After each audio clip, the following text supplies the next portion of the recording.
Listen to that sonically.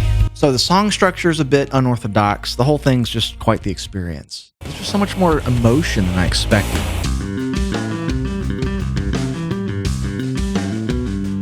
Welcome back to Low End University. After finally hearing Sleep for the very first time a while back on the channel, it's abundantly clear that the next step forward is to hear the spin-off project Ohm, which consists of Sleep's rhythm section. I mean, that's pretty much what every single one of you said in the comments. Sleep was already a pretty rhythm section dominated group, so I don't know, it seems like quite the musical statement when the bassist and the drummer step aside even from that to do something separate. I imagine they really wanted to explore a certain creative tangent, considering a few years after forming, they performed for over 5 straight hours in Jerusalem. It's a lot of riffs, or if I think back to the one Sleep song I heard, maybe it's all one riff. Either way, this stoner rock style is pretty foreign to me still, and Sleep actually sounded pretty different than what I originally expected, so today I'm hearing the Ohm song, State of Non-Return, from the band's 5th studio album, Hypnotic Songs, 2012. Off we go. Expect keys.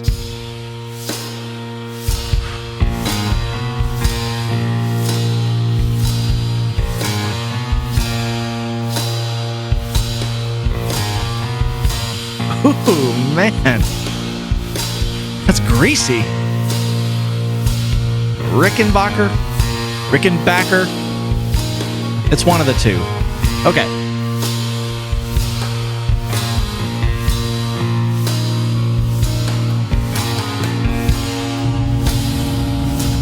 I mean, again, this sounds nothing like I really thought it would.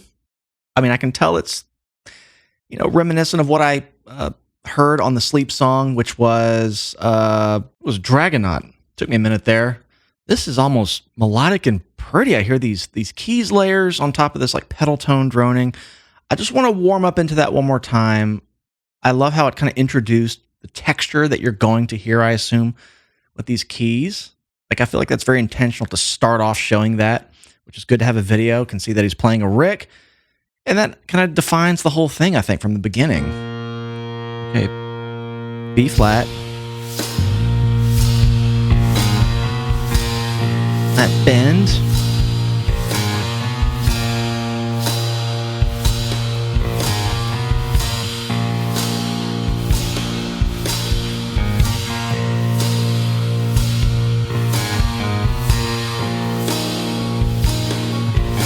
That shit is great on top. Those little upper tones there in the chord.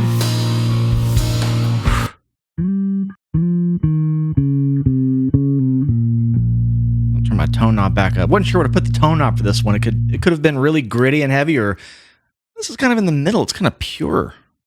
Actually, kind of a pure tone. You don't usually hear Ricks this pure. Maybe it'll get bigger, but I don't know. I feel like I kind of have that grand piano thing happening. But speaking of piano, this thing on top is beautiful.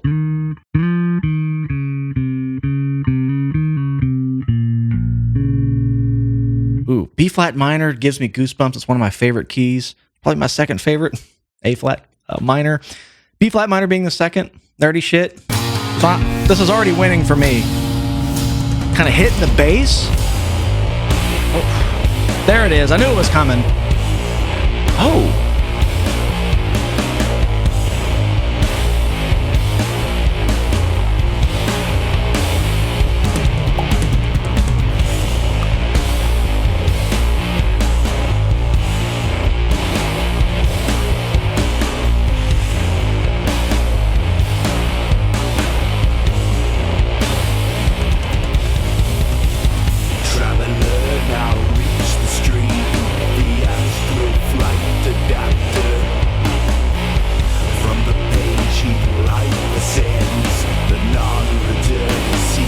Non-return. The drum fills are nice. What's cool about it is that the fills seem like they're in slow motion. Yeah, he's playing a standard subdivision at the tempo of the song. But it sits right in the sweet spot of like, it's almost like the 16th notes would be too slow, but sixlets or something would be too fast. So it forces it to kind of have this so something just slow motion about it that kind of adds to this groove. Granted, the drum beat's really open, so those fills are intense. And what I like about the vocals here is that it almost reminds me of the way the song started.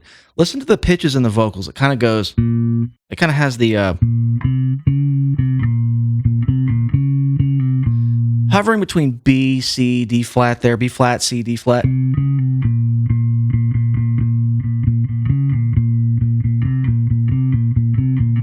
Kind of has this thing going on. I've only heard it once, but I'm just kind of picking up on how it sounds like this right here. Listen to the bass riff.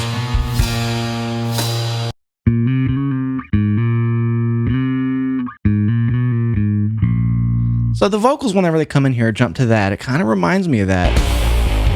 I didn't even talk about the tapping thing. Da, da, da, da.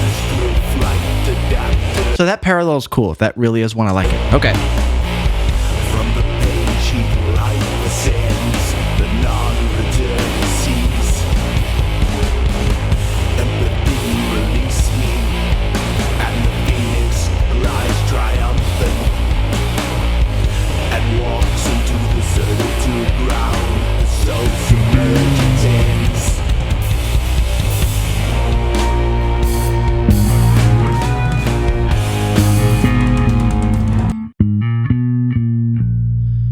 Yeah, so it's really landing on that 7, the A flat, and B flat minor. And I think it's going up and bending the octave up to the flat 2, which would be B natural. So it kind of has that, which is like a minor second away. So really it's this sound.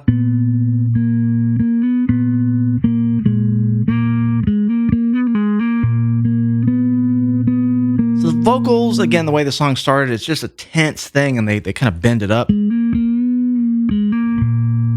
Okay, I really like the drum beat. There's something about it that it feels like the whole song is in a breakdown, but you never were brought to the breakdown by some other section. It's just the whole song kind of has that weightiness to it. Okay. The strings, I thought I heard that.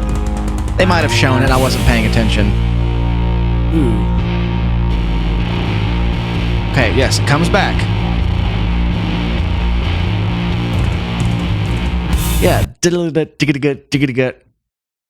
again, if it were subdivided any further, it would be completely rhythmically inappropriate for the weightiness of the song. So it just has this It's very majestic, and he's choosing cool phrasings.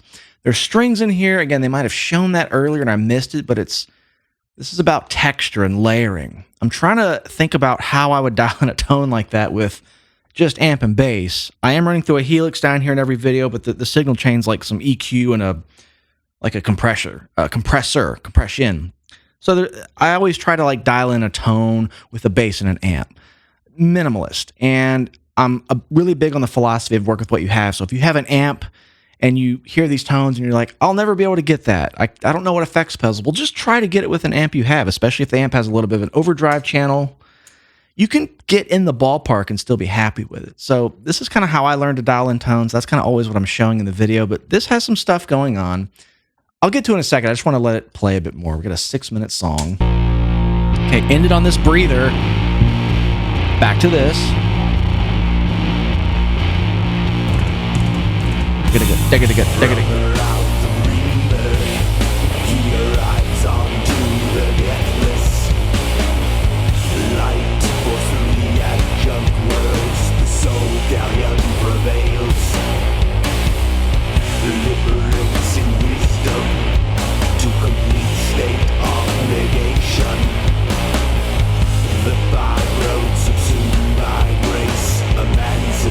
Got a double snare.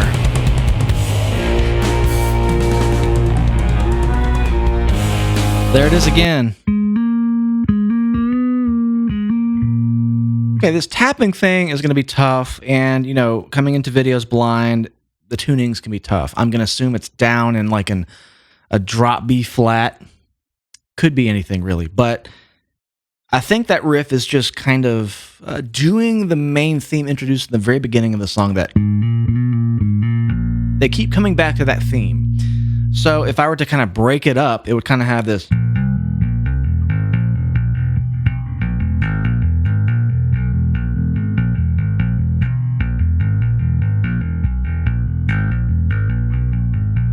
maybe some extra notes in there, but I don't have that low B flat, which really thickens up the riff. So if I were to transpose it up to E, it would kind of have this.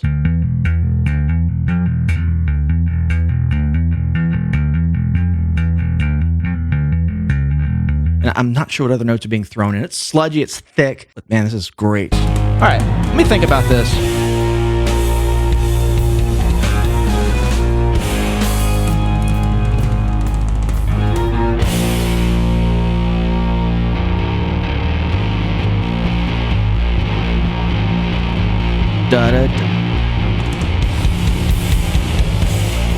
That's a great drum fill, man.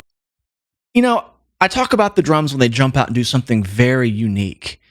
Otherwise, I'll comment on them every now and then because, you know, if there's a great bass part happening, that takes priority for me. But wow, I love all the different phrasings this drummer is choosing. And I'd read the name yesterday, and I'm drawing a blank. I know Al Cisneros on bass. Cisneros. I think I said Cisneros last time, and you guys said it's Cisneros. Cisneros. Don't remember the drummer's name. That's on me. But what a fill. There's something so like tight, yet loose at the same time about it.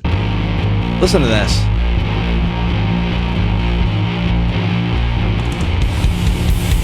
Kick, kick, kick, kick, all with the crashes. Just cool. Massive.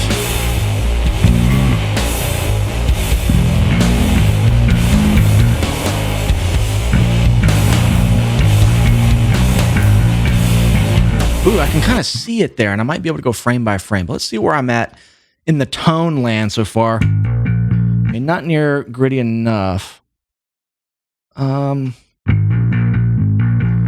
Maybe some edge.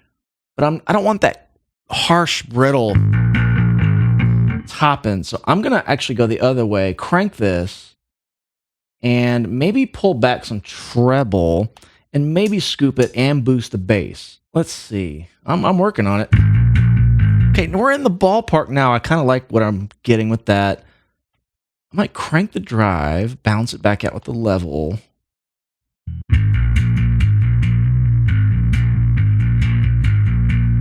Maybe put back in some treble. I don't want...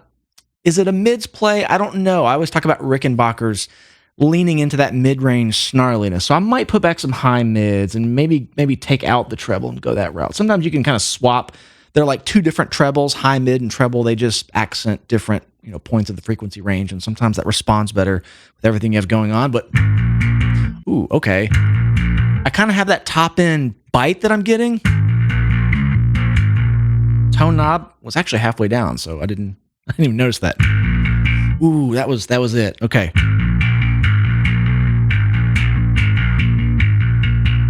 Maybe pull back a little bit on the treble or the tone knob. I'm going to roll with that. I don't want to get super, super nerdy here, but it's always good to just practice trying to get in the ballpark of a tone. I really enjoy it. Okay. It keeps going to that flat 7 to the 1. That's the theme.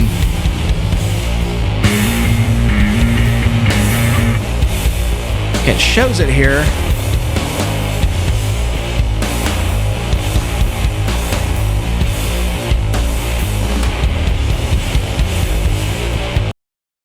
Okay, I always forget about the frame by frame thing I can do in these videos. Just for a second so I can kind of see it. So, yeah, fret 12, you can see it right here, the 2 fret markers. That's the tonic, that's the 1. So it's an open B flat on the low string. He's hitting the octaves. That would be akin to me going. And I think it's just a whole step down. Or maybe a half step under it. So that would make it. I'm seeing that right. This is kind of a diminishing returns thing. But the right hand is what is interesting because it seems like there's plucks happening there. But if you look at it from the front, it almost seems like it's another part of the tapping part. So that's why I was thinking there was a third note. But he's really kind of going. I think it's more of this kind of thing. Let's kind of watch it in regular motion. Yeah. I think he's just plucking higher up to maybe give it that wolfier sound you get here. Again, that's big difference from down here. versus it almost gets overbearingly wolfy. So you can kind of find the sweet spot with a fuzzy tone like this.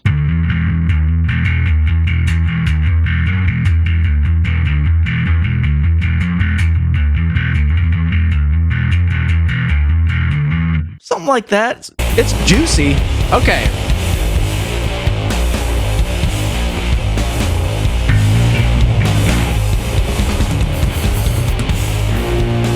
Every drum feels excellent. Cello?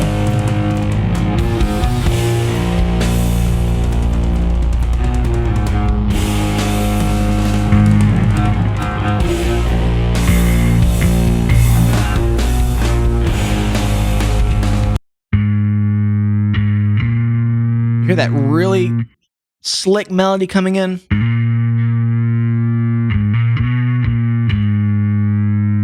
It's a bit different from that one they've been writing on. Same 3 notes, different rhythm. It just sounds menacing on the cello. Ooh. All right.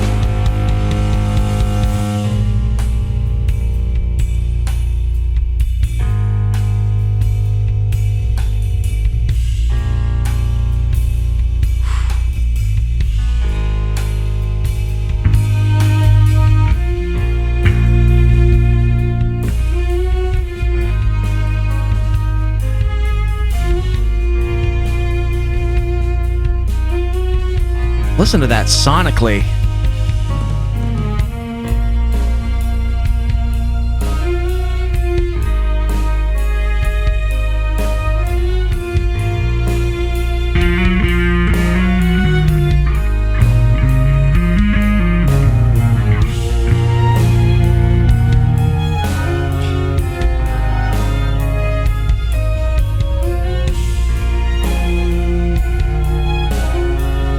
This has evolved into this whole other cinematic thing. You know, the strings were first introduced like, hey, here's a cool texture to really like get the sonic balance right. Now it's becoming more of like a focal point. These little melodies happening, counter melodies, violin or viola, cello. How many are there? Is it one of each? It's kind of flashing between them. I'm really just listening. But it's beautiful, and you almost don't even miss the absence of the vocals, which it didn't even dawn on me there weren't any for the last little bit. For a second, I was like, a cool instrumental. No, wait, we just heard the vocals. It was just like a one verse sort of thing by itself. I heard non-return. I'm assuming he said state of non-return. So the song structure is a bit unorthodox. The whole thing's just quite the experience. Wow. Again, didn't expect it to be so pretty. Wow, listen to this.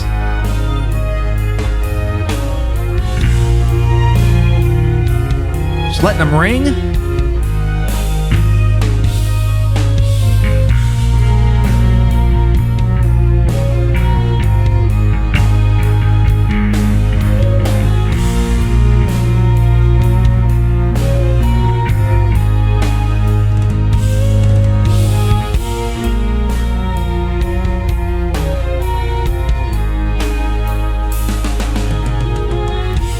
Perfect example of what I said earlier that feels like the song's in slow motion. The triplet there, it just sits at an interesting way to break up this droney. I just like the way it makes the song feel. I feel like I'm just reiterating the same point, but it's just a massive part of the way it's translating. And there's just so much more emotion than I expected. I guess even coming from, I heard Sleep and I'm like, wow, this sounds a lot different than I thought. I thought it would be more modern and heavy, crunchy or something. It was kind of vintage. This is a bit more that modernized, bigger hi-fi production, but it still retains like a lot of elements of it. Like how the bass is just droning now, big octave on there. You hear that low B flat come in? Ooh, we're almost over. Wow, this went by quick for 6 minutes. This drop down, you hear that B flat just go octave below that. And it's just huge in my eardrums. Right here.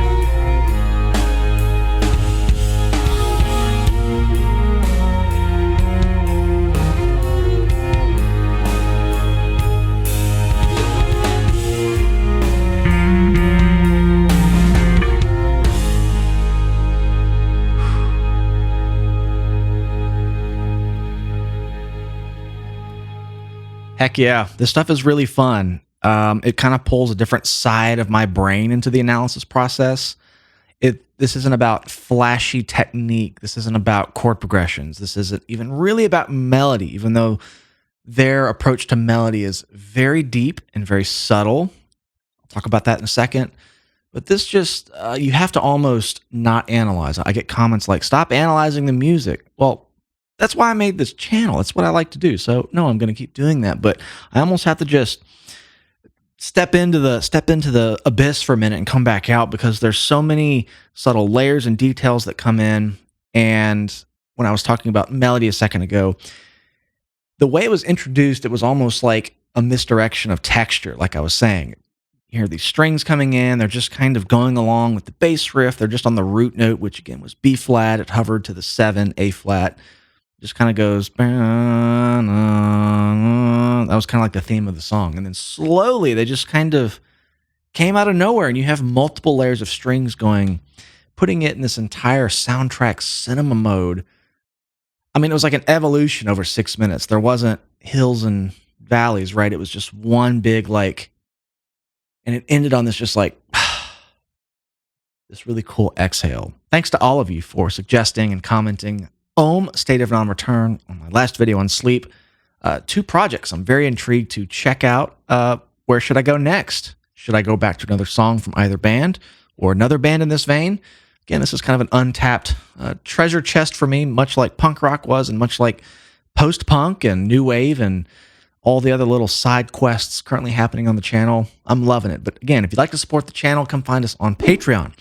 I do full albums over there every month. In fact, I actually put Sleep's Holy Mountain on the poll last month. It didn't get a ton of interest, like 5% of the votes, but I would love to check them out one day in a full album setting. Who knows when it'll happen? Make sure you subscribe to the channel, hit the bell notification, all that good stuff. I love you all. We will see you in the next one.